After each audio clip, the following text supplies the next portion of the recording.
So we're eating into our lunch, so to speak. So I'm going to give you what I call a crash course, the layman version, not the Lehman version of biochar. I can only make that joke after I talk, after Johannes. But I come at biochar from a very different perspective. I was in the world of consulting for a long time, but I grew up on a farm. This is my dad over here on Canandaigua Lake, a beef farm. So I come at this not as a scientist, although I read a lot of peer review. I come at it more as a kind of consulting framework. So this is kind of my synthesis of various different things that I've seen and read and heard. Slide. But before we go on to that, I just wanted to get a feel for this audience and who is a real neophyte when it comes to biochar, because I know there's a bunch of experts here. Okay, so some of you. And if you want to ask questions throughout, I would say that's probably the best thing. The bulk of this information is available either on my LinkedIn website or my blog. But if any of you want these slides at the end, just let me know. So what I'm going to try to cover very quickly in 30 minutes or less is what is biochar and how does it compare to some of its carbon cousins that it's often confused with.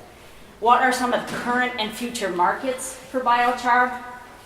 I'll talk a little bit, although Johannes said this already, about what are some of the soil functions that biochar can positively impact. And then I was going to do a comparison of biochar and other soil amendments, but since we have an expert in the audience that I just found out he was coming yesterday, I'll defer to John on that one. I want to go through a couple of different agricultural scenarios where biochar can be really helpful, not just in soil, but in other ways. And then we'll talk about what you can make biochar from, not just globally, but more specifically here in the New York State region. Different technologies that you can use to make biochar with. And then my perspective of how biochar helps both on the climate change mitigation side and the adaptation side. If we have time, I'll go through a couple of different perspectives on biochar in terms of its triple bottom line impact, either for a farm, a food processor, or even a community. And then I was going to talk about the United Nations Sustainable Development Goals and how biochar fits in. Not sure we'll get to that, but I do want to talk a little bit about what I see as some of the bigger opportunities for biochar in New York State. So one of the most commonly asked questions I get is, how does biochar differ from charcoal? And can I use charcoal in the same way that I can use biochar? And some people in the biochar world say that you can, but I would argue that there are some material differences, one of which is the material. So charcoal tends to be made from wood and wood byproducts, so sawdust. Sometimes it has binding agents in it, and if that's the case, you definitely don't want to be putting it into the soil. Biochar, on the other hand, is made from a much broader set of organic material. It's very often made from woody biomass, but it can be made from crop waste, food processing waste, even livestock and human waste. The most common use, as you all probably know, for charcoal is for energy production, for heat, or for cooking. Biochar, on the other hand, has an expanding use of uses. Mostly it's been looked at as a soil additive, but there are other things where it's beginning to compete with activated carbon, such as filtration. One of the other big differences is the production temperatures and technologies. So biochar is cooked at a higher temperature. For charcoal, really all you're trying to do is dewater it. You want it to burn nicely and cleanly, so that tends to be in the 300 to 400 degrees C range. And it's most often made either through slow pyrolysis or in a kiln in the developing world. Biochar is being made from an increasing array of different technologies, which we'll talk about in a little bit. Also, when you think of the carbon footprint of charcoal, it's made from renewable resources, so it's generally considered to be carbon neutral. But in some cases, it has led to deforestation, which obviously has a negative impact on climate. Biochar, on the other hand, as Johannes explained, you're stabilizing up to 50% of the carbon that was absorbed during photosynthesis. So in many, if not most scenarios, it can be considered a carbon negative technology. Of course, if you're shipping it from China, that might not be quite as carbon negative as we would like to see it. So when you compare it to activated carbon, also there's there's a feedstock difference there. It can be made from renewable resources, such as coconut shells, but it is often made from fossil fuel stuff, like coal or petroleum pitch. On the uses side, this is where you're starting to see a lot more competition between biochar and activated carbon, because we're using a lot in filtration, and Steve is going to talk a little bit more about that later. But it's also being used for odor control, for remediation, and as a binding agent in livestock.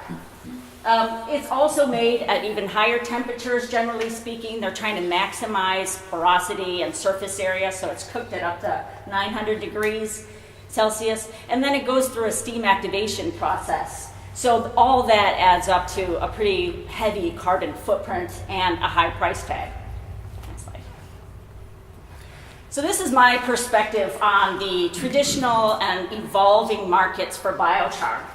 And traditionally, as I said, it's pretty much been looked at as something that you want to put in the soil.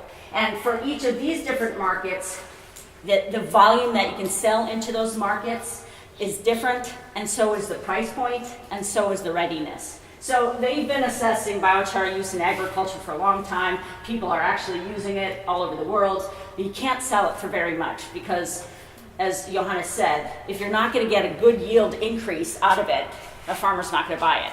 And if you're growing corn and you're only getting $1,000 an acre, you're not going to be able to sell them much biochar. Gardeners, on the other hand, this is the market that the biochar industry has been feasting on, but it's a tough sell. I mean, they're trying to sell a 5-gallon bucket of biochar for $30 to $40, but the problem is it's a once and done kind of thing sometimes. You don't need to keep adding biochar because it's not going to biodegrade. So it's a tough market. Remediation is coming on in the last few years. You can remediate things like mine lands that have heavy metals, PAHs in soils. It's being shown to do some good work there. And it's a little bit higher price than agriculture, but probably not anywhere near what you're going to get in a horticulture situation. So the quest has been on for looking at markets that are repeatable, not seasonal, and have a good price point. So that's where filtration is getting a lot of interest, because one of the traditional things that they're using is activated carbon, which can be $2,000 or, Steve, what did we see? One of the activated carbons was? 27,000 per ton. Per ton. A metric ton. That makes people's eyes go crazy, because biochar right now in the U.S., when you're selling it in bulk, is anywhere from $600 to $2,000. So if you can get the efficacy to compare to activated carbon, which there's more and more research showing that either through the right selection of temperature or feedstock or post-processing, it can be pretty competitive. So this is a market that I think there's going to be a lot more focus on. Livestock feed is another one that everybody's talking about in the biochar industry. And what that is very similar to when you go to the hospital, you've had toxic exposure, and they give you activated carbon. Same concept here is giving it to livestock to remove some of the pesticides that are on the foods that they're eating. It's also being shown to help with feed conversion ratios. I'll talk a little bit more about that one in a bit. Another area of interest is in building materials and composites. I'll talk a little more about this in a few minutes, but if anybody's interested in this, we have a webinar on this topic on Tuesday afternoon with 3 of the world experts. A lot of interest there. These other ones are from packaging material, 3D printing, microbial fuel cells, and supercapacitors. Those are still very early in the research phase, but again, they're repeatable markets. You may be able to get a lot more money than some of the agricultural markets, but I think they're a few years off. So the carbon offsets, I put a lot of question marks there. There's a lot of different opinions on this in the biochar world, but right now there is no biochar methodology for any specific carbon market. So in the past, there's been a lot of interest in trying to get a protocol approved, but it just hasn't gotten there. And the other thing is that the current price of carbon offsets is somewhere between $10 and $12, I think. So when you compare that to the price of biochar, it's just not something a lot of people are chasing right now. So this is a very busy slide, and I'm not going to try to go through all of it, but this gets to where biochar can help improve certain soil functions. So as an example, I think Johannes mentioned nutrient holding. And so in order to avoid the loss of nitrogen or things like that, which can happen the next day if you happen to get a heavy rain event, if you have biochar in your soils, it's going to be able to hold onto those nutrients longer and make them plant available throughout the growing season. Water holding capacity, this is a big area of interest, especially out in California and more arid regions. If you have biochar in especially sandy soils, it's going to help manage your water resources a lot better and hopefully put off the time when you need to invest in irrigation and pay for water. One other area I'll mention is bulk density. If you have heavily compacted soils that have poor aeration, this is something else that biochar can really help improve. I'm gonna go forward because there's John. This is where I thought you might want to provide some education. I think I stole most of the information that's in this. What I was trying to do here is compare biochar to commonly used products in the horticultural industry. But John Gaunt here, he's been in the biochar world a lot longer than I have, and he owns a nursery down in Ithaca, the Green Tree Nursery. Yeah. Want to say a few words? Yeah. So, do you want me to say something? I'll be outside, so I can talk all day long about this stuff. So I'm going to say three things right now. So, I use biochar in horticultural media, which we sell primarily to, in this area at least, to organic farmers and indoor gardeners, and I use it for probably three reasons. So the first reason is I can put biochar together with biology, energy sources and nutrients, and I can create release of nutrients over time to a growing plant in horticultural media. So I can create a biologically active, nutrient-dense, nutrient-supplying product which is suitable for organic production.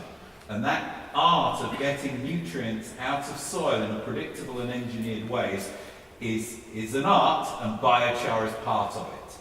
The second thing that biochar really helps you with is you can engineer how the soil, the horticultural media is going to release water over time to your plant. So you can start to play in ways that the perlite and vermiculite, which Kathleen has got listed there, you can start to engineer the water that you hold in the soil, the air that you hold in the soil, because air is really important to a growing plant, and the release of water over time, especially around the wilting point. So you can give a plant an ability, if you choose, to kind of have water available, easily available and less easily available. So you're engineering water and you're engineering nutrient supply. And there's other fun stuff that we do, but those are the key things that I think are in there. And to that, I think I would just add that a lot of businesses are trying to become much more sustainable, and that when they use things like peat moss, which is mined and releases a lot of CO2 when it's mined, to move to something like biochar is definitely going to improve their carbon impact. Next slide. So the next thing I wanted to do is talk about how biochar fits into a couple of different styles of agriculture, and this is livestock farming, so it could apply to dairy, beef, poultry, and hogs. And the message here is really the sooner you get it into your system, the more cascading benefits that you'll have. I'll go into this a little bit more detail here. So, as I said, putting biochar in feed is something that a lot of people are interested in. However, in the US right now, the US FDA is not allowing biochar to be added into any animals that are going to enter the human food system. But that doesn't mean we don't know anything about it, because it's very popular in Europe right now, in Australia, and there has been a lot of research done. And what that research is, and even on-farm trials, is showing that it is improving food conversion ratios. In fact, I spoke to a farmer in Germany not long ago, and he's been doing hog trials. The standard finishing time for hogs is 6 months, but they found that by putting 1% dry weight of biochar had them finishing a full month earlier. And they also found that the animals were healthier and that their vet bills were lower. But I think one of the more interesting things is that with cattle, they have found that it's reducing enteric methane emissions, which is critical. That's belching, if you didn't know. But if we can't start at the feed side, it's also reducing odors in the manure. So it passes right through, it's in the manure, and there's been a study in Australia that in the manure, they're adding dung beetles in the field, and the dung beetles are helping to get the biochar right down into the soils. So the next best thing is really to incorporate biochar into bedding material. There's not a whole lot of people doing this right now, for the main reason is that bedding material is pretty cheap, and people are just not ready to sell biochar very cheaply. However, there are a couple scenarios where this is happening, and one is a company that is a big livestock operation. They're gasifying or carbonizing their manure, and they have maybe 10 tons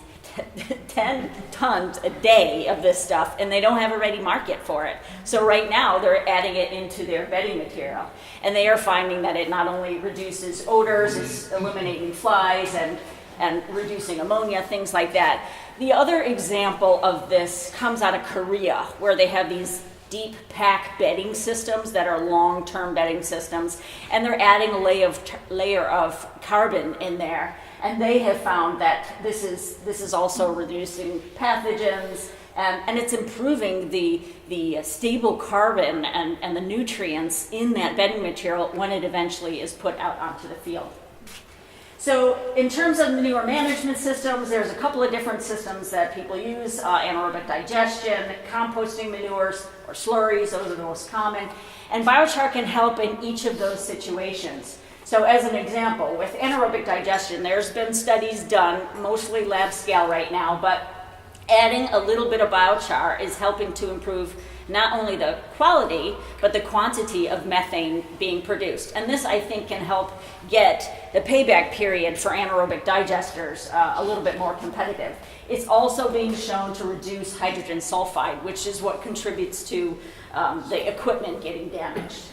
On the composting side, there's been a lot more research and on-farm trials with this. They're finding that it improves the carbon content, it reduces the nutrient leaching, and it reduces the greenhouse gas emissions from it.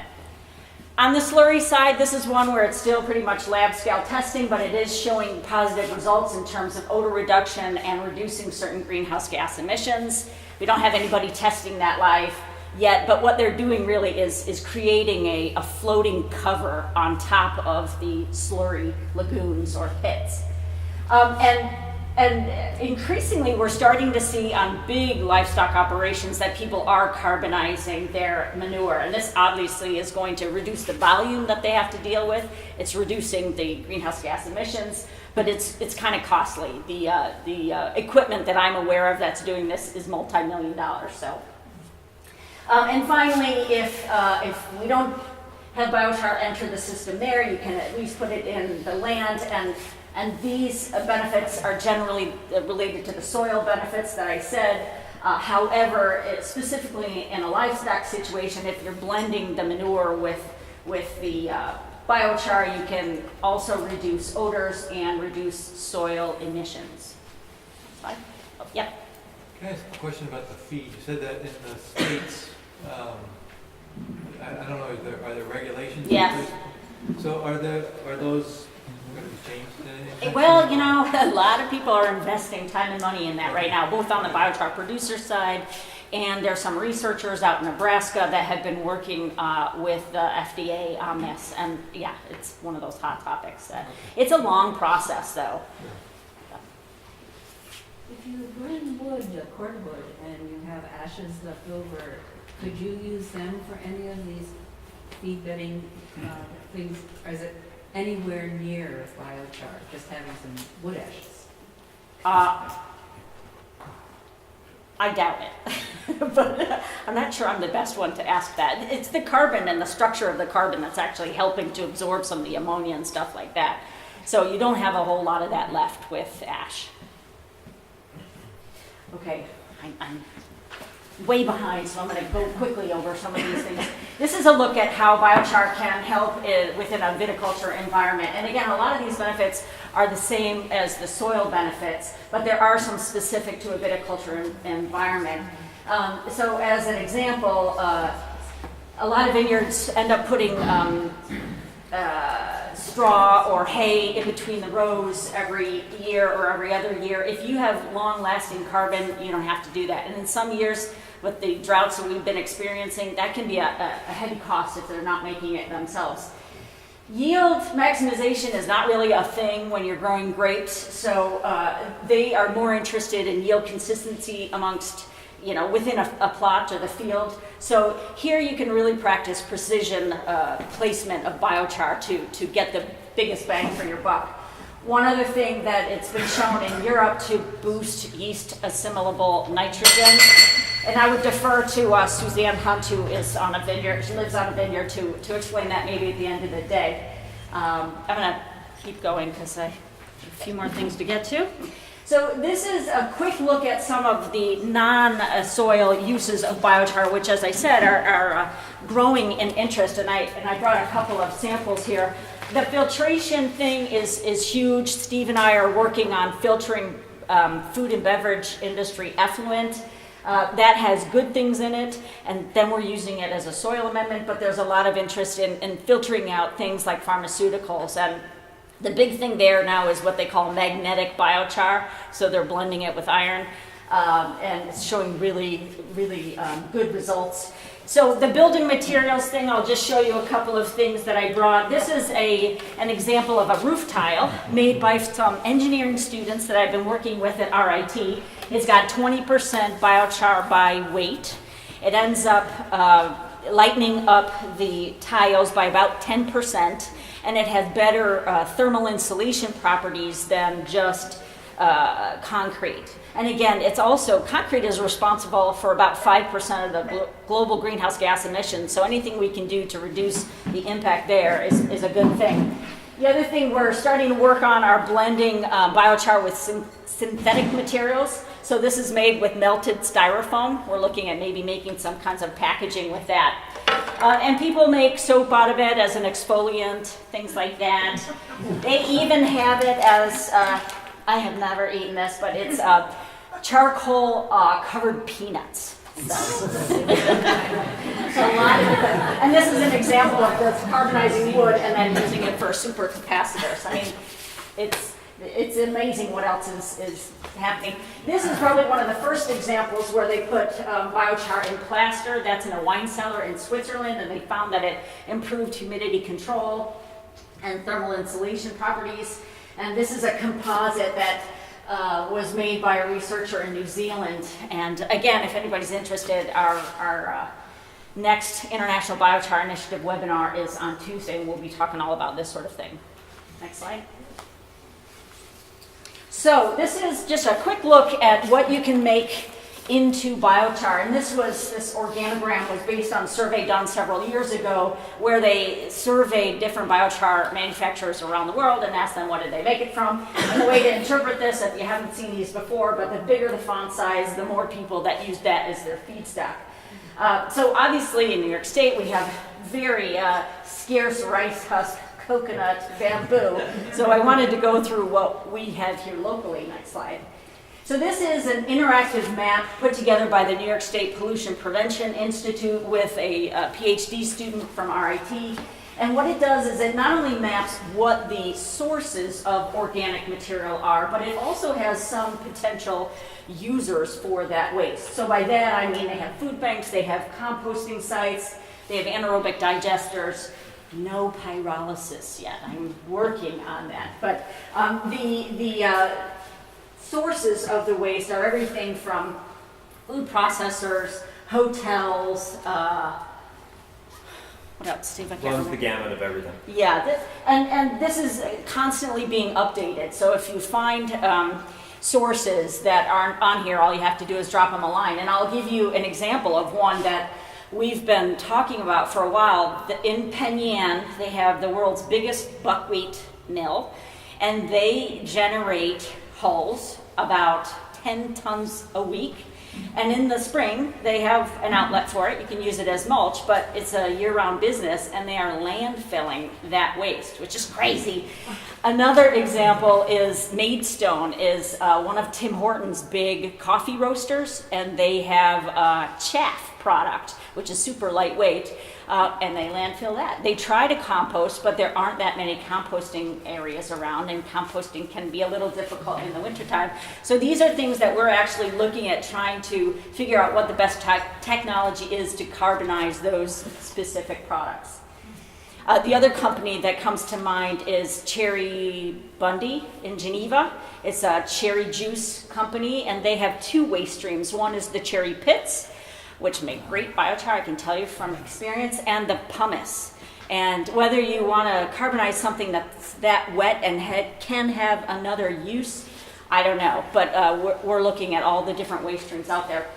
I will say, I don't know if any of you saw, at the registration desk, I had 6 jars of different types of biochar, and you had the opportunity to win a little Biocharlie, thanks to Jim here. If you can guess what all 6 of those feedstocks are, it's very challenging. Okay, next slide. So, how do you make biochar? There's a growing number of ways that you can make it. Some are super simple, and all you really need is a shovel. This is a picture from Zambia, and they dug out basically a conical shape. It's a very similar concept to this kontiki, which you'll see. I have a miniature version of that out there. And in Zambia, they're carbonizing invasive species, which are plentiful, as well as things like corn cobs and stuff like that. So this kontiki concept it's also called a flame cap kiln. And it was invented by a couple of my colleagues with the Ithaca Institute. It's just a casual network of researchers.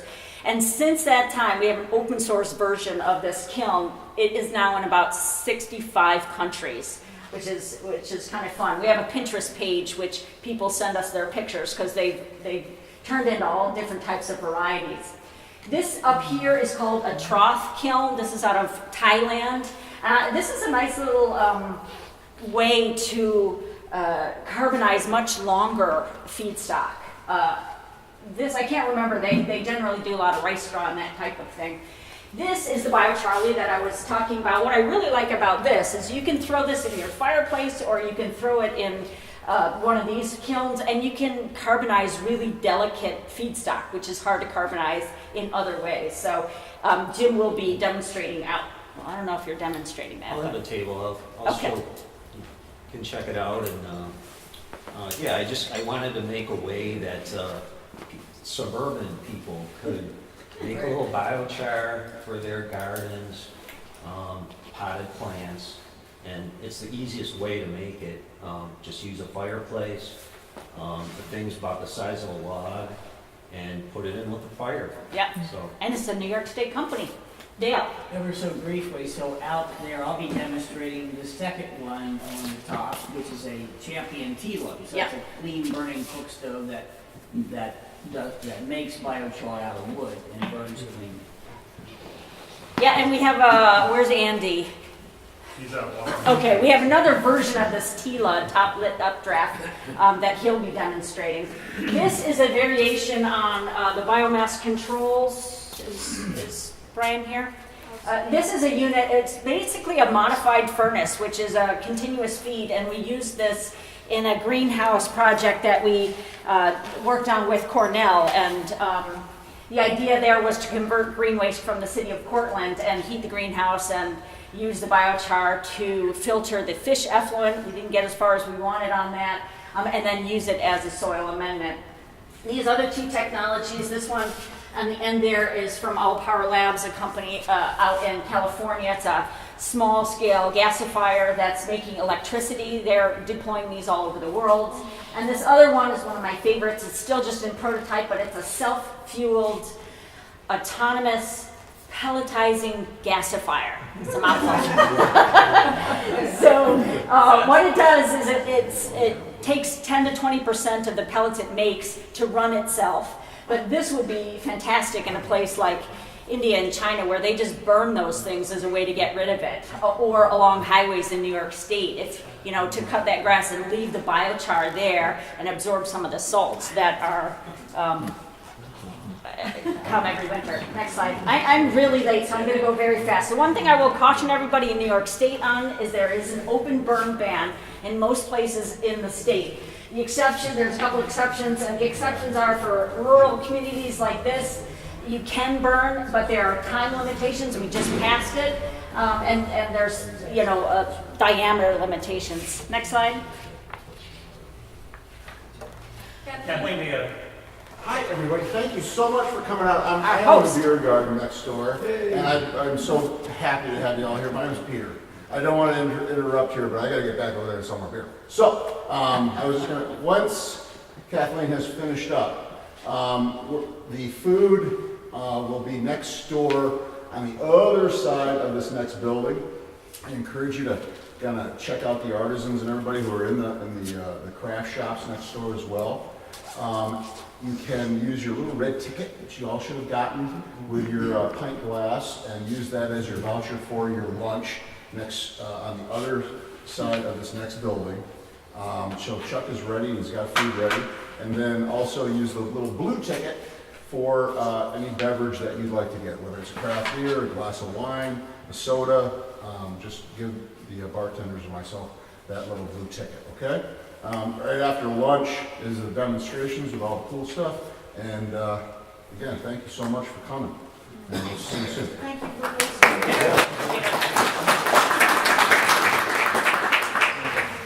So this is my perspective on how biochar can help both with climate change mitigation and adaptation.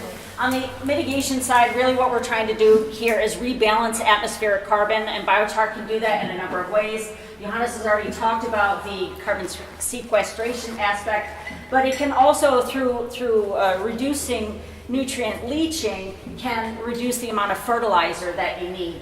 On the methane emission side, as I mentioned, it can help with both reducing enteric methane emissions, but also emissions related to manure management. And it's also been found to help reduce methane emissions related to landfills if you use it as part of your capping ingredients. It can displace fossil fuel generated electricity, heat or electricity. As I mentioned, we use this in a greenhouse situation. There's still some kinks to be worked out with that sort of thing, but I think this is going to be something that people are focusing a lot more. Waste upcycling, if you just take the food and beverage industry that I mentioned, the mill and the roaster, they're spending an awful lot of energy to send that stuff to the landfill, and then it's just generating more methane. So biochar can help by reducing the quality, the quantity, and making a valuable product. On the adaptation side, this again is how do we become more resilient? And in terms of improving food security, this is a lot more demonstrated in very poor soils. So where you have poor soils, biochar additions are being shown to improve yield, in some cases tremendously. It's also helping to improve water efficiency. One example you'll hear later on is we're filtering that water and then using that water for other purposes. I think disaster recovery is something biochar can really help with. We just experienced huge storms in the Rochester area not too long ago. I saw debris all over the place, and of course my mind is like, that should be biochar. But not only can you turn it into something good and sequester that carbon, but with certain machines, and the biomass controlled one is an example, you can generate heat and sometimes electricity in areas that may have lost it due to disasters. And then vegetation management is another one. Johannes mentioned the beetle kill issue out west. People are starting to not only carbonize that, but thin out the forest to reduce the potential for fires. And it can also be used with invasive species, which are proliferating due to climate change. Next slide. I think I'm going to pass on these next two so we can have longer lunch, but I do want to talk, next slide. Next slide. Yeah, I do want to talk briefly about where I see a lot of the opportunities for New York State, and from two different perspectives. What are the best sources maybe for biomass? And a big topic right now, we just had a webinar on this last month, is carbonizing human sewage. Right now, a lot of it, there's a lot more restrictions on land application for sewage, so a lot of it is going right to the landfill. Here's a case in point, the Ithaca sewage treatment plant digests it, but they still spend hundreds of thousands of dollars sending that to the landfill. So they're interested in understanding what carbonizing it would do to it. And there's a lot of ways you can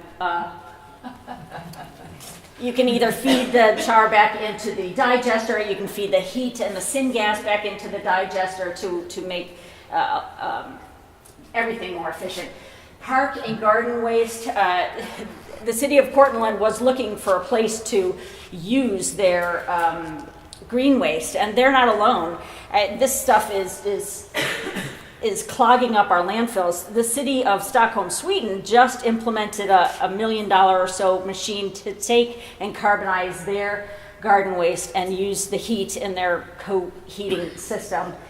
Disaster recovery, I already mentioned that one. Invasive species comes in a couple of flavors. One is the beetle kill, but we also have a lot of aquatic invasive species like Phragmites. It's that common reed. That sort of thing could be carbonized and pelletized. We also have things like hydrilla, which they basically just cut off the top of the lakes, and then they lay it right around the lake to lose the nutrients right back into the lake, which doesn't make a lot of sense to me. But I think this is the sort of thing that if you could dry it and carbonize it and leave that biochar right around the lakes, it will help reduce leaching into the lakes.